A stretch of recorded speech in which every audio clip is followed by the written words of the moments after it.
Some iPhone 16e owners are reporting Bluetooth audio issues that could be an iOS problem. Some iPhone 16e users are experiencing Bluetooth bugs.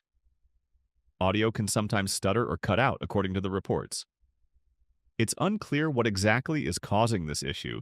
Apple hasn't yet responded.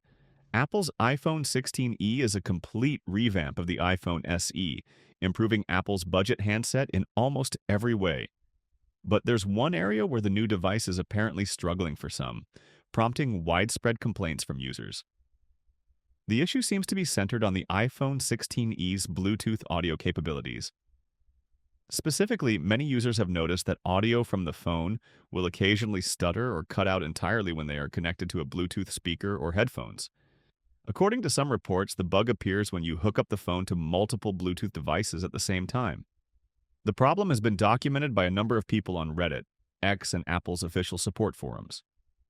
These complaints seem to go back a few weeks, suggesting that they might have been present when the iPhone 16e launched in mid-February.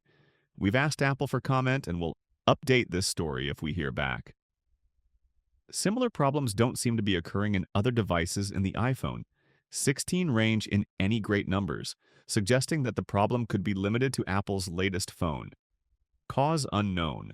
When Apple launched the iPhone 16e, it became the first iPhone to come with Apple's C1 chip, a cellular modem that handles 5G connectivity.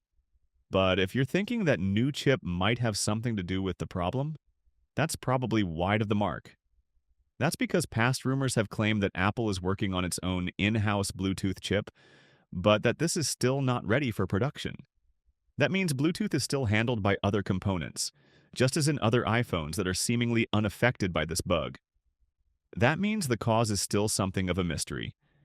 It's unclear if the issue relates to iOS, and if so, how, although some users have claimed that updating to the latest iOS 18.3.2 patch does not resolve the problem. Some users have contacted Apple's support team, so hopefully the company is aware and working on a fix.